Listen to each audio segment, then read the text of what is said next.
Tahiti Festa a attiré 15 000 visiteurs et plus de 1000 danseurs japonais issus d'une cinquantaine d'écoles de danse de Haut-Tahiti de la région. En plus des spectacles de danse, le public a découvert nos produits locaux au sein d'une grande exposition vente.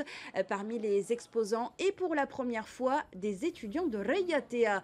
Ils ont pu mettre en pratique leurs compétences et enrichir leur expérience professionnelle. Un moment de partage avec la culture nippone qu'a filmé pour nous Ronnie Moufat. Au cœur de Tokyo, le Tahiti Festa a pris des allures de terrain d'entraînement en grandeur nature pour les étudiants de BTS-NDRC de Reiatea.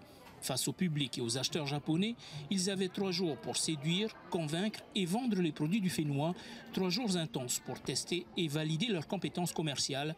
Une mission qui s'est révélée plus difficile que prévu. C'est un peu particulier quand les Japonais nous parlent en anglais.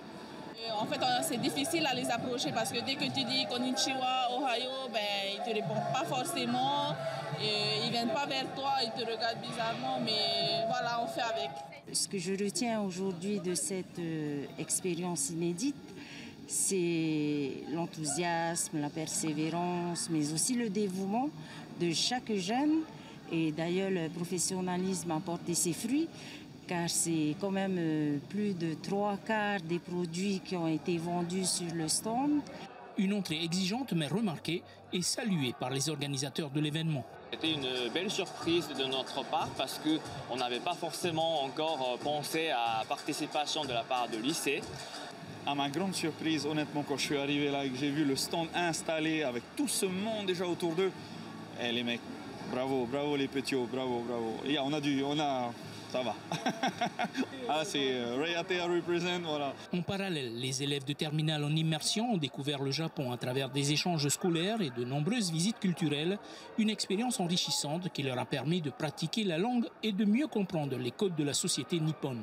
Ah oui, c'est beau, mais il faut beaucoup supporter la lourdeur du kimono parce que c'est très lourd. C'était très dur à mettre, mais c'était très bien d'être à l'intérieur, de savoir ce qu'on ressent. Il faisait très chaud. La manière dont se comportent les Japonais sont très différentes de la nôtre. Manière de se déplacer, les transports. C'est assez carré. Il y a des manières à respecter comme les salutations. Une expérience inoubliable pour ces élèves et étudiants du lycée des Îles Sous-le-Vent. Un voyage formateur qui ouvre de nouvelles perspectives tant académiques que professionnelles.